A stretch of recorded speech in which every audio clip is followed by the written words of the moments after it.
ना अल्लाह बचा पाया, ना भगवान बचा पाया, ना भगवान बचा पाया। दोनों को कटघरे में खड़ा करके उस मासूम ने एक सवाल उठाया। कहाँ थे तुम जब मैं दर्द से चिल्ला रही थी? मेरी चीखों को सुनकर भी कैसे तुम्हें चैन की नींद आ रही थी? चीखों को सुनकर भी कैसे तुम्हें चैन की नींद आ रही थी? माँ, मैं तो तेरे दर पे बेसुध पड़ी थी। ऐसी कौन सी मजबूरी थी जो तूने भी मेरी मदद नहीं की थी?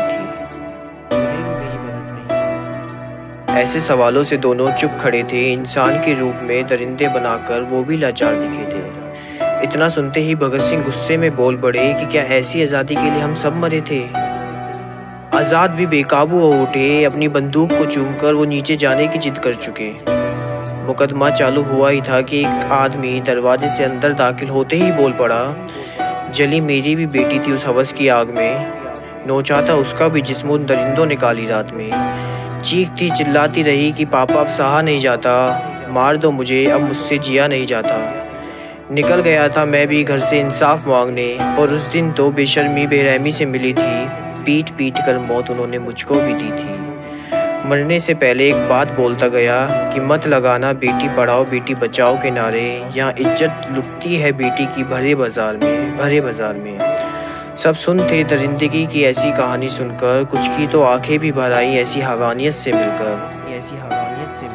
सब नीचे झुककर ज़मीन से नज़रें मिलाने की कोशिश कर रहे थे। तभी मिलती नज़रों को एक तेज़ चीख से तोड़ा गया।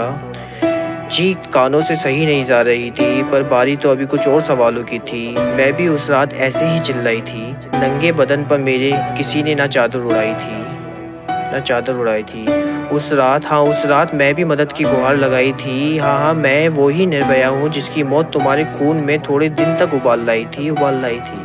मुकदमा ख़त्म होने ही वाला था। इतने में लड़कियों का जत्था अंदर दाखिल हुआ। सबकी एक ही आवाज़ थी कि सब हुई रेप की शिकार थी। रोते रोते दोनों थक गए। कहा गलती हमारी है जो हम हर इंसान में इंसानियत डालना भूल गए। लो ये रहे हमारे हाथ, काट दो इन्हें क्योंकि हमने इन्हें बनाया है। ना हो ऐसी भूल दोबारा, इसलिए हाथ आगे बढ़ाया है। ये सब सुन के जज मुस्कुरा दिए। कहा इतनी बड़ी गलती के लिए बस तुम्हारे हाथ काट दें? कैसा लगता है जब नोचता है रूह से जिस्म कोई, ये तुम्हें तभी पता लगेगा। बन के उतरो नारी ज़मीं पर, जब भी तुम्हें उन पे हो रहे जुल्मों का पता लगेगा।